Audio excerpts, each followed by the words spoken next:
Magandang gabi sa ating mga kababayan, June 8, 2024. Ang nakikita ninyo sa harapan ko ay mga lumang US dollar, Federal Reserve Banknotes,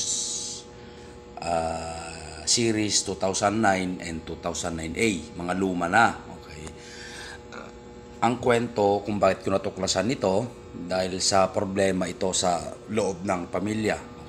Bago namatay ang lolo ko, ay meron siyang pinatago sa akin na baul na na may mga lamang mga lumang mga damit, mga gamit ng lolo ko na hindi ko alam na yun pala ang magbibigay sa akin ng idea kung ano yung mga sinasabi niya noong bago siya namatay. Okay. Ang lolo ko kasi noong noon daw mga kabataan niya hanggang sa pagtanda niya ay mayroon din siyang mag-treasure, pero ang lolo ko kasi ay dating veterano, nakasama yung mga Amerikano noong panahon ng digmaan ng Hapon. Okay.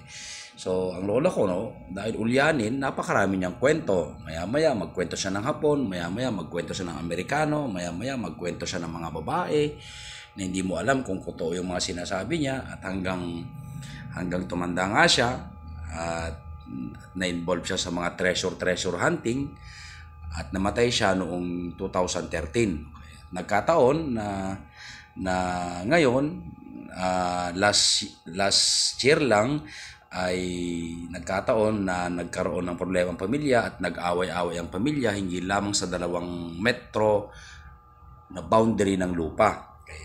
At para ma-resolve yung problema ng pamilya ay naalala ko yung kanyang baul na sinabi niya na yung title ng lupa ay nasa kanyang baul. Okay. So, sa interest kong ma-resolve ang problema ng pamilya, binuksan ko yung baul at natuklasan ko yung mga kwento-kwento niyang hindi naman kapanipaniwala nung una. At dahil nga, tinatawanan nga namin siya. Okay? So, sa kanyang baul ay nakakita ako ng tatlong package na ganito. Actually, hindi naman talaga ito yung kanyang kanyang seal. Insil-seal ko na lang siya. Andun sa loob yung original na seal niya, plastic. Pero dahil nga sa luma at nasa baul, kinain ng daga, kinain ng ipis, diba? Marumi. Dahil kahit yung baul niya ay nabutas na rin. So, siguro, yung mga dollar na ito ay naging luma ang naging itsura, kaya umitim ng umitim. Yung iba okay pa naman siya, tinan nyo. Kaya lang may portion na maitim, hindi naman siya itim actually, pula-pula na hindi mo alam kung basta lumuma siya, okay? So, ngayon, sa aksidenteng pagkatuklas ko nito ay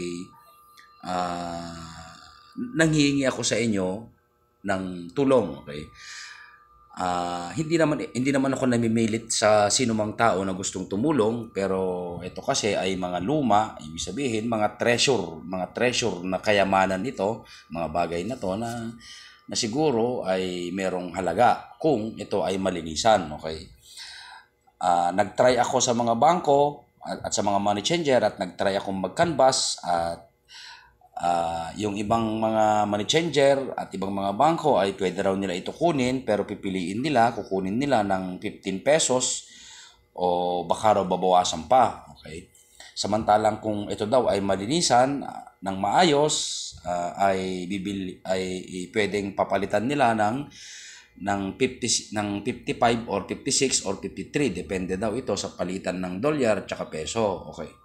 So ako rin ay nag-invest na rin ako, nagput na rin ako ng investment at bumili na rin ako ng mga chemical na kailangan dahil nagsample na kami noong March 20, 2024. Kaya ako nag-invest na rin at nakakuha ng mga chemical para matapos itong more or less 2 million US dollar na to. Okay. More or less ito, hindi ko lang sigurado kung ilan to, pero more or less ito ay 2 million US dollar. Okay. So, ano ang problema? Meron na palang mga materials. Ano pa ang problema? Okay. Ang problema ko ay kulang itong tatlong chemical na to. Okay, dahil itong 2 million US dollar na to ay dapat ang kanyang component ay 2 kilograms and 2 kilos. Okay. Ngayon, makikita ninyo, 500 milliliter lang ito. Kulang siya ng 1.5 liter.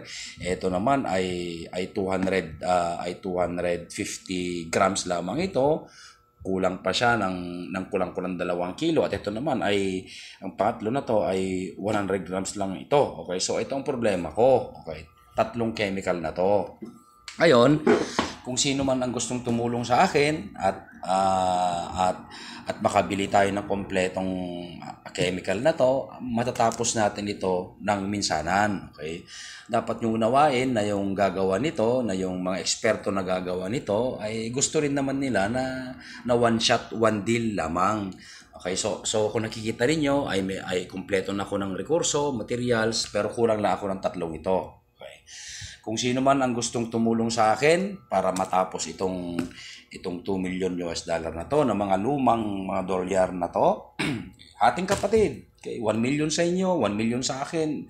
Ang lahat ng gasto mo, lahat ng gasto ko, i-menos natin lahat. Yung kung ano magkano man ang neto, ating kapatid, walang lokohan, walang agrabyado sa dalawang partido. Pero dapat, kung ikaw ay gustong tumulong sa akin, aware ka na kailangan natin kumuha ng tatlong chemical na to para makumpleto natin ang buong materials na kailangan natin. Okay.